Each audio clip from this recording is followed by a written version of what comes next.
Hola, yo soy María Fernanda Quesada, estudiante del tercer semestre de la licenciatura en Comunicación, y este es un trabajo para la materia de Historia de la Comunicación en México, impartida por el profesor Manuel Estrada Maldonado.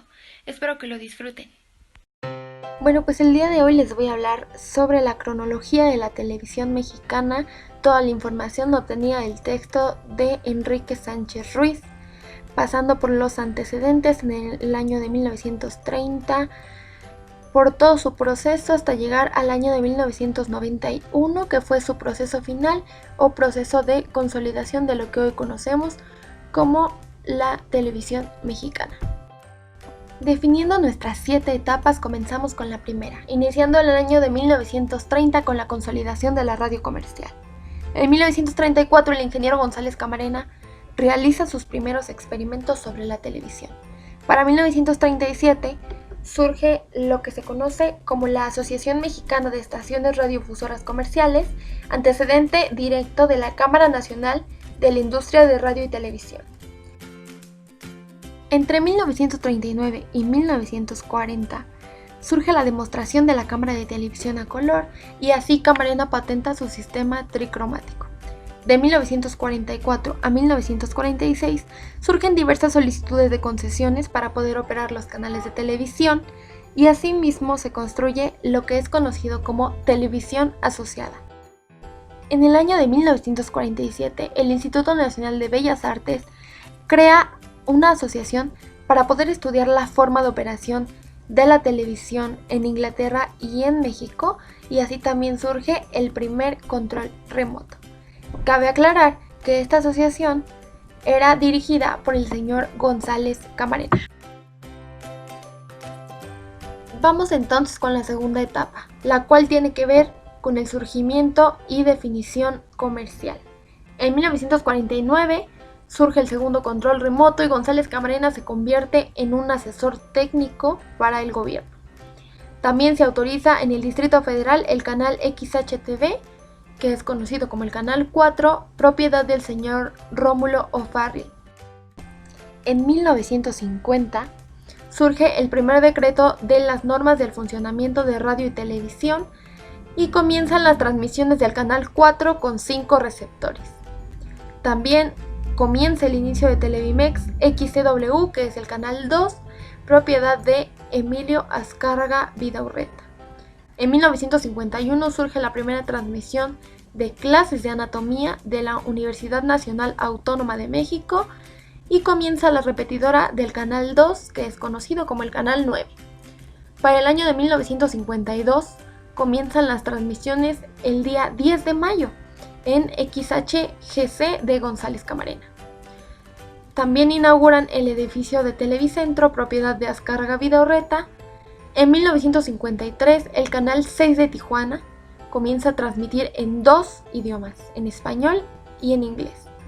Para 1954 se anuncia que el canal 5 se vuelve propiedad de González Camarena y se traslada a Televicentro, y también se inaugura el canal 7.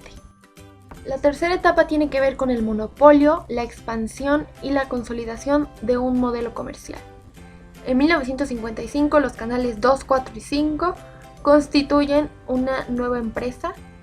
También llega a la tele el canal 10 de Monterrey. En 1957 surge la primera telenovela mexicana llamada Senda Prohibida, dirigida por Jesús Gómez Obregón. En 1958 se inaugura la XEFB de Monterrey, también el primer programa grabado en videotape, y inician las actividades de XEIP, que es el canal 11 perteneciente al Politécnico Nacional. Es en el año de 1960 cuando surge la Ley Federal de Radio y Televisión, y también cuando González Camarena patenta el caleidoscopio. También Televicentro surge en Guadalajara con el canal 2 y el canal 6. En 1961 empieza a funcionar la red de microondas del sureste de México y la primera emisión de Azcárraga Vidaurreta en Estados Unidos, que es la KWEX, y se publica la ley de impuestos para las empresas que explotan a las estaciones de radio y televisión. Y es así como en el año de 1962 se crea la Comisión Nacional de Espacio. La tercera etapa puede ser una de las más largas, pero también es una de las más significativas. Así también en 1963 surge la primera transmisión a color en el canal 5 con Paraíso Infantil y las primeras transmisiones vía satélite como la del Papa desde Italia. También se captan en 1964 los Juegos Olímpicos desde Japón e inicia la televisión por cable. Para el año de 1965 surge la primera transmisión intercontinental con El Pájaro Madrugador y comienzan las clases de telesecundaria en el circuito cerrado. Por último, en 1966, México se asocia con el Consorcio Multinacional de Satélites. La cuarta etapa viene con la competencia y el desarrollo tecnológico. En el año de 1968 inicia Telecadena en Monterrey y el Canal 13 en el Distrito Federal. La transmisión del cuarto informe de gobierno de Díaz Ordaz inaugura el Canal 8 capitalino XHTM. Así también, el gobierno establece un 25% de impuesto a todos los medios de comunicación. Para lo que respecta al año de 1969, inician las operaciones en cablevisión. Díaz Ordaz pone el 12.5 de tiempo de la televisión para todos los partidos políticos. Y el Canal 11 depende de la SEP y sigue dependiendo del Instituto Politécnico Nacional. Es en el año de 1970 cuando la Cámara de la Industria de la Radiodifusión se transforma en la Cámara Nacional de la Industria de Radio y Televisión. Así también, se crea por disposición presidencial la Subsecretaría de Radiofusión. Es en 1971 cuando se constituye en México la Organización de Televisión Iberoamericana. Por último, pero no menos importante, México formaliza su pertenencia a la Organización Internacional de Telecomunicaciones por Satélite.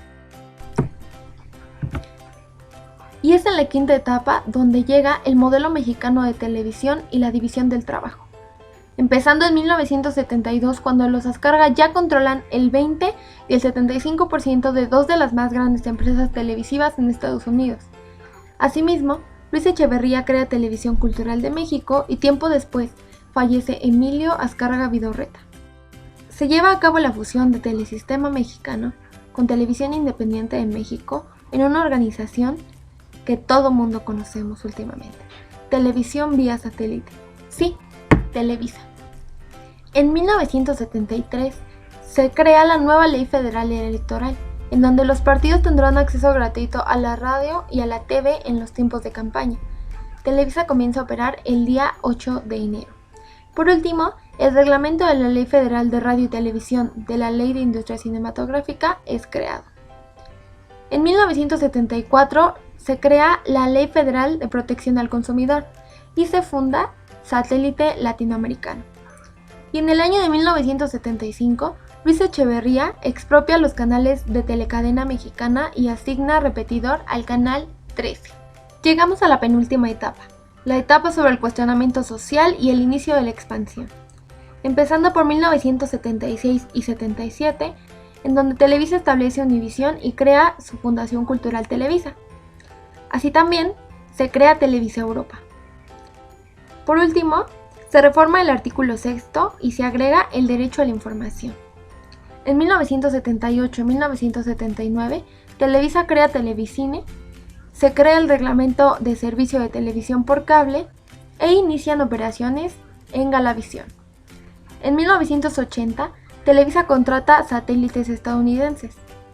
La televisión por cable inserta la publicidad en su programación y se crea la telesecundaria para adultos.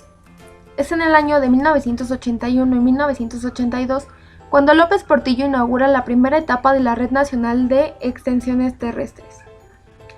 Fallece Rómulo O'Farrill y se decreta la instalación de satélites en México. Así también se cambia el artículo 28 en el gobierno de Miguel de la Madrid. En el año de 1983 se renueva y se amplía el contrato con la Universidad Nacional Autónoma de México y Televisa. El Canal 8 se vuelve cultural y se inaugura la Comisión Nacional de Radio y Televisión de Tabasco. En 1984 se inician las operaciones de Televisión Mexiquense y también inician las transmisiones del Canal 8 de Hermosillo. La séptima y última etapa tiene que ver con los cambios en la televisión pública. Inicia en el año de 1985 con las dos nuevas adquisiciones de Televisa, Videovisa y Videocentro.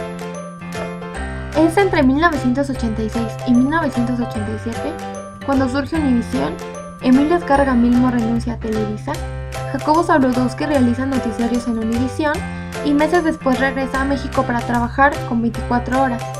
El comité ejecutivo de Televisa y Univisa es dirigido por Emilio Azcárraga Milmo y se modifica la Ley de Vías Generales de Comunicación.